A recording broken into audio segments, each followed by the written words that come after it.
নমস্কার সকলকে। কিছুদিন আগে আমরা যে হিমাচল প্রদেশের ভ্রমণের যে কিছু দৃশ্য তা আপনাদের সামনে তুলে ধরার চেষ্টা করছি। আশা করি আপনাদের সকলেরই জিনিসটা ভালো লাগবে। আমরা যে প্রথম গিয়েছিলাম যেটা হলো চিৎকুল, সমুদ্র পৃষ্ঠ থেকে এটা ৩,৪৭৪ মিটার উচ্চতায়। হিমাচল প্রদেশের কিন্নর জেলায় এটি একটি গ্রাম। শীতকালে এই জায়গাটি বেশিরভাগ সময় তুষারে ঢাকা থাকে এবং স্থায়ী বাসিন্দারা হিমালয়ের নিম্ন অঞ্চলে চলে যায়। ITI Delhi sector of atmosphere science সম্পত্তি একটি গবেষণা অনুসারে চিৎকুল ভারতের সবচেয়ে পরিষ্কার বাতাস রয়েছে।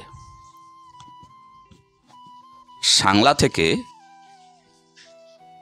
২৮ কিমি দূরে অবস্থিত বাসপা নদীর ডান দিকে অবস্থিত চিৎকুল গ্রামটি বাসপা উপত্যকার শেষ গ্রাম এবং পুরাতন হিন্দুস্তান এবং তিব্বত বাণিজ্য রুটের ভারতবর্ষের শেষ গ্রাম।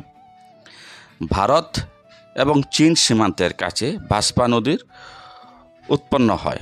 বাসপা উপত্যকা বা সাংলা উপত্যকা নামেও পরিচিত।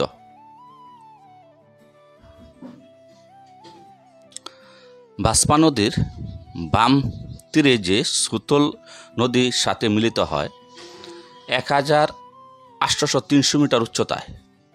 নদীর ধারে উপত্যকার উপরে এবং মাঝারে ঢালগুলিতে পাইন ও উলুবন দ্বারা আবৃত। চারণভূমি, তৃণভূমি মাঠগুলি নিচের ঢালাগুলিতে আবৃত থাকে। চিৎকুল বিশেষ আকর্ষণীয় বিষয় হলো কাঠের তক্তা ছাদযুক্ত ঘর। চিৎকুলে শক্তিশালী দেবী হলো একমাত্র অবুদ্ধ দেবী, যার প্রতি পরিক্রমা তীর্থযাত্রীদের শ্রদ্ধা জানাতে হয়।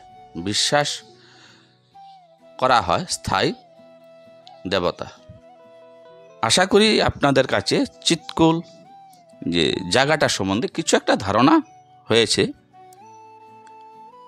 আপনাদেরও জিনিসটা উপকারে আসবে।